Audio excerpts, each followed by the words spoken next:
Price rise हो गया। अब हिंदूपुर में आप अपनी मोटरसाइकिल में पेट्रोल डलाने गए, जाते ना, पेट्रोल स्टेशन जाते, तो जैसा पेट्रोल स्टेशन जाते वहां एक फोटो लगी हुई है। आप किसकी फोटो लगी है? मोदी की। भाइयों बहनों आओ, 100 रुपए का पेट्रोल डला दो, 100 रुपये डलाओ, मेरा 35 रुपये सेंट्रल गवर्नमेंट को आते। आप बताइए, गरीबों पे जुल्म। ट्रांसपोर्ट सेक्टर में बेरोजगार नौजवान ड्राइवरी करते, ट्रक्स चलाते, लॉरी चलाते, टैक्सी चलाते, ऑटो चलाते, सौ हजारों की तादाद में वो बच्चों को नौकरियां नहीं मिल रही। जब से पेट्रोल डीजल बढ़ गया उनके पास नौकरी नहीं है। मगर नरेंद्र मोदी की सरकार क्या बोल रही? लव जिहाद, कोरोना जिहाद, बैगन का वो ये। अरे डीजल पेट्रोल की कीमत कम करो तो इन्हों लव जिहाद की बात कर रहे।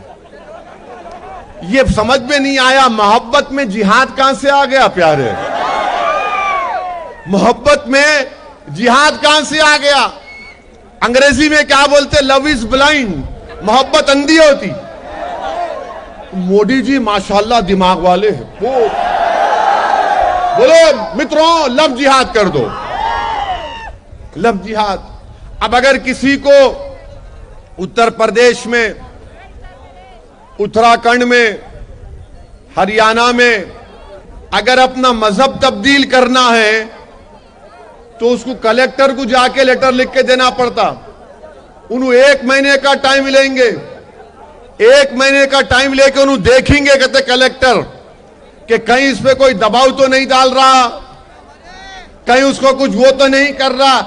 अरे आप कौन होते भाई मेरे को पूछने वाले?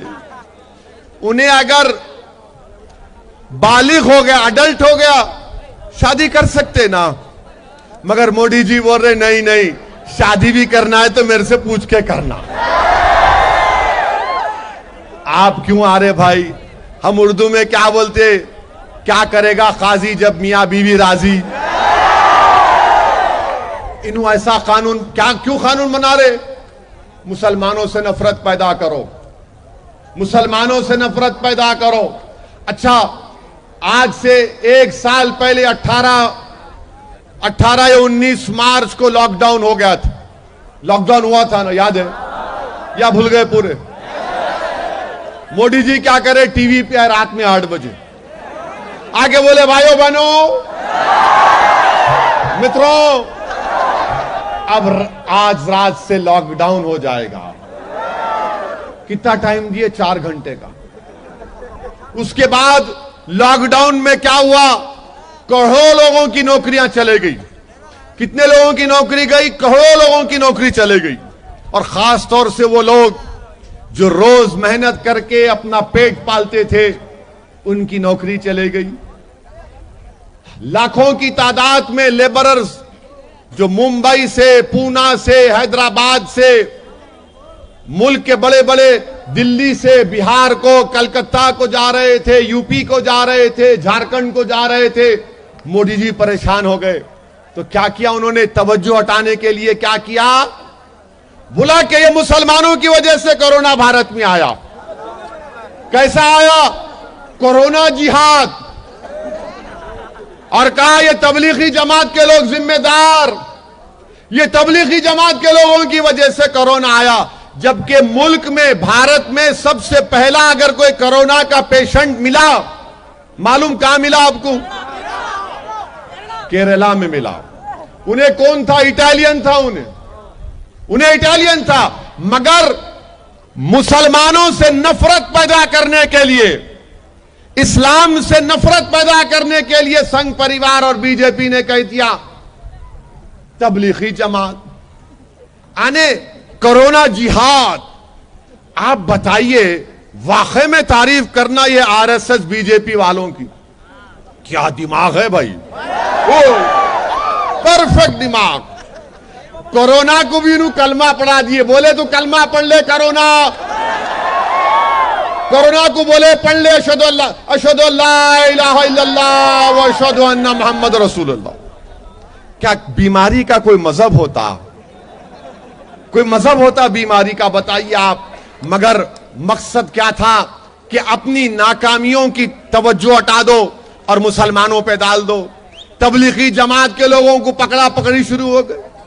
अच्छा, फिर यह पकड़ा पकड़ी का असर यह भी हुआ कि YSRCP का डिप्टी चीफ मिनिस्टर, क्या नाम है उसका, नारायण सामी, भूल गए? अरे कैसा भूल जाते भाई आप लोग? नहीं भूलना मेरे भाई, याद रखना। देखो नौजवानों, याद रखो इन तमाम बातों को। YSRCP का डिप्टी चीफ मिनिस्टर नारायण सामी है नहीं है? उन्होंने क्या स्टेटमेंट दिए थे, क्या बोले थे? ये मुसलमाना गंदे हैं, साफ सुथरा नहीं रहते, खाना अच्छा नहीं खाते, इसलिए कोरोना इनसे पहला। अरे नारायण सामी साहब, आप आ जाओ, मैं बताता हूं कितना हम साफ सुथरा रहते।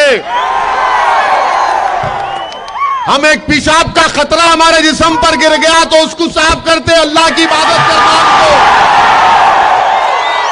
मगर ये नारायण सामी बोल दिए और आप लोग खामोश बैठ गए।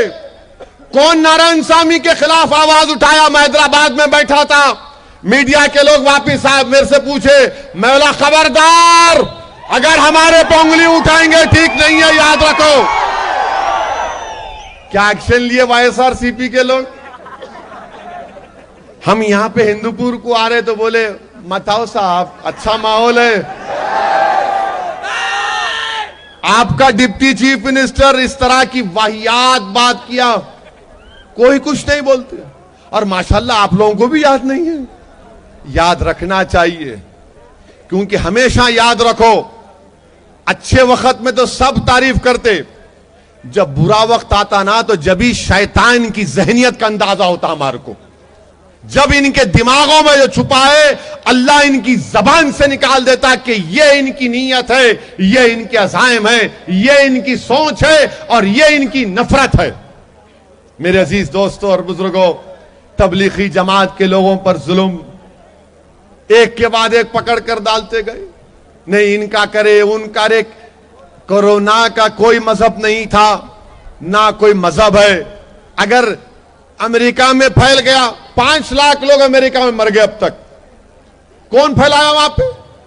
इटली में, जर्मनी में, इंग्लैंड में अभी भी चल रहा है, बर्तानिया में। मगर हमारा एक ही मुल्क है जहां पर मुसलमानों को, इस्लाम को बदनाम करने के लिए साजिश रची गई। मगर अल्लाह का लाख लाख करम है कि अल्लाह सुब्हाना व तआला ने इनकी साजिश में इनको नाकाम कर दिया।